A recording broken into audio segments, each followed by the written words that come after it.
We begin with new details from Alger County. Water levels on the Autrain River are back to normal after a flood last week. In tonight's follow-up, TV6's Justin Van Hoff tells us what concerns township officials are looking at next. The Autrain River flows into Lake Superior normally, as township leaders are now worried about erosion.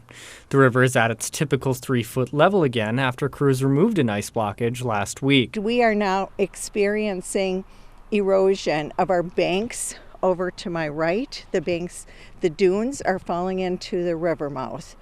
So that is going to pose another problem, possibly more dredging. Doucette says she is working to ensure permits for future efforts are in place. Right now, as we speak, I have Eagle going over our maintenance dredging permit and our emergency permit.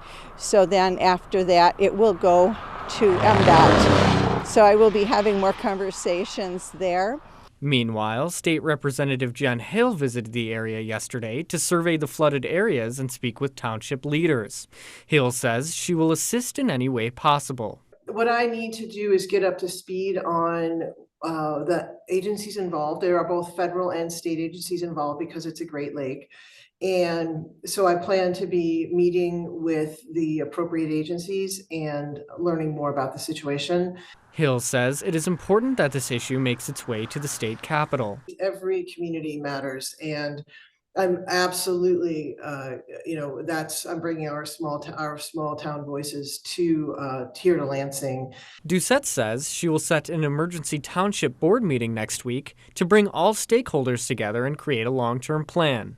While it's unclear what the long-term effects of this flooding will be, Doucette encourages all homeowners in Autrain Township to be proactive and make sure their homes are ready for future flooding events. Justin Van Hoff, TV6 News, Autrain Township. Assault survivor in Marquette County is finding closure. His assaulter was convicted last week. We told you last Thursday about former Negaunee Regional Dispatch Supervisor Brian McEachern. A jury found the former Michigan State Police employee guilty of 3 criminal sexual conduct charges. And tonight, survivor Chase Waters shares his story with TV6's Justin Van Hoff. Waters describes reporting the assault and finding new strength 9 years later. I was an outdoorsman. Me and my dad were always out in the woods or riding four-wheelers, or I was with my mom or my grandma out shopping, of course, for outdoor stuff. So I was just a happy-go-lucky kid. Didn't have a care in the world. Chase Waters was sexually assaulted by Brian McEachern when he was 9 years old. His mother, Tracy, says his personality completely shifted after. Her and her husband had no idea why until 7 years later in 2021 when he finally opened up to them. The behavior change was very quick. I just remember I've had the conversation with my husband 1,000 times, like, where did my son go? He was here one day and gone the next. Waters says the sexual assault led him down a road of self-destruction. I was on the road to jail. If I didn't speak up, I was either going to jail or I was going to prison. A lot of the people that are in penitentiaries, they're in prisons, they're in jail, a lot of them are victims of trauma and they will not speak about it. McEachern was looked up to in the community. He was even awarded the MSP Civilian of the Year in 2016. Waters' father worked with McEachern and their family was close to him. For these reasons, Waters says he was scared to come forward. I knew that if I were to tell, I knew it was coming, which was court. I didn't want to have to relive it because I knew I was going to have to, and I knew it was going to come out. And I just didn't want to deal with it, so I just put it on the back burner and just let it hurt me for years. He says the stigma for male sexual assault survivors is difficult for many to overcome. A lot of men lie to themselves and just put it on the back burner and say it didn't happen. And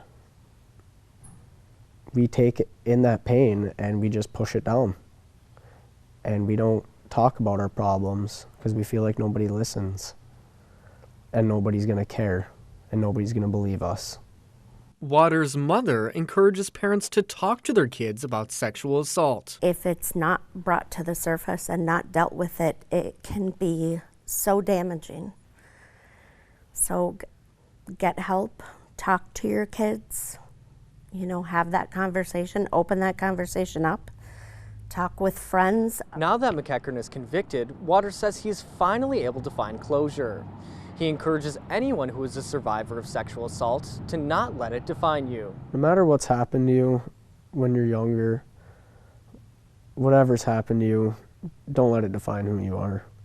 It does not define the person you are. What you do every day defines the person you are. Now that the trial is over, Waters says he wants to become a corrections officer. First, he looks forward to spending time with his family on a vacation in the Bahamas. He says he would like to thank the jury for their hard work during the trial. Justin Van Hoff, TV6 News. A Gogibic County school is helping its students learn more about Native American culture. We previously told you about Waters Meet Township's initiative to add Indigenous teachings to the district's curriculum. Now, TV6's Justin Van Hoff tells us what the school is taking away from this school year. As you walk through the doors of the Waters Meet Township School, Ojibwe language and teachings are everywhere to be seen. Now, walking through the school, I see Indigenous visibility. This school year, the district adopted a framework to introduce Anishinaabe teachings and culture throughout the entire school curriculum. The district hired First Nations tribal consultant Ricky White of North Dakota to help lead the program. The group adopted a resource guide at first for social studies, but learned there was more to take away. Looking at that resource guide, what we found is that could be inclusive in all topics, all subjects in the school. So like the wigwam behind you, for instance. Right, so it's math and science. Superintendent for the school, George Peterson, says now that the academic year is done, there is concrete proof the program is working. We had 100% graduation rate this year, which was awesome. Attendance is better, and our honor roll, we were up 9 this last period than we were previous period. The second and third graders put everything they learned into 2 books. But they're talking about things like the boarding house in there and with the orange shirt day. I mean, they have that knowledge down in second and third grade, and they're talking about powwows and what they're all about. I mean, that's proof right there. The proof's in the pudding that we're reaching these children young. The tribal chairman for the Lac-Vieux Desert Band of Lake Superior Chippewa Indians says he is happy to see the tribe working hand in hand with the district. I'm a student from here. I graduated from here. I've grew up in this community, and to really see the progress that the school is making with the tribe has been a wonderful experience for me, and it's been a long time coming. You know, as the school grows, you know, we want to grow and understand each other. The school district hopes to continue the program for years to come. It encourages any other school districts who are interested in implementing similar programs to reach out. Justin Van Hoff, TV6 News, Waters Meet Township. A developing story to begin your early news. An Ishpeming man is in jail after a road rage incident led to a stabbing early this morning. And now TV6's Justin Van Hoff was at the press conference today and breaks this down. He has the latest details. Police say the incident began at around 3 this morning here at the four-way stop at Saginaw and Washington Street in Ishpeming. A Louisiana man ran a stop sign, nearly hitting a 29-year-old Ishpeming man with 3 passengers, causing him to retaliate. And ended here at the corner of Main and Division Street in downtown Ishpeming. The 29-year-old was then placed into police custody. Officers of the Ishpeming Police Department responded to the area of Division and Main for a road rage incident that resulted in the stabbing. Police are pursuing charges against the 29-year-old Ishpeming resident for stabbing the Louisiana driver. Nylander says the suspect has no prior assaults or violent charges on record. The charge of assault with intent to do great bodily harm less than murder is being pursued currently through the Marquette County Prosecutor's Office. Nylander says so far the other people who were in the suspect's car are not facing charges. He added that the resulting injuries from the attack will play into the charges being pursued. I can't share where the injuries were, but you know, I would say that would play a role in it, on where the attempted stabbing was. Nylander says violence is never the answer. Violence just is not going to be, you know, condoned in the city of Ishpeming, and you know, we will respond and act accordingly every single time.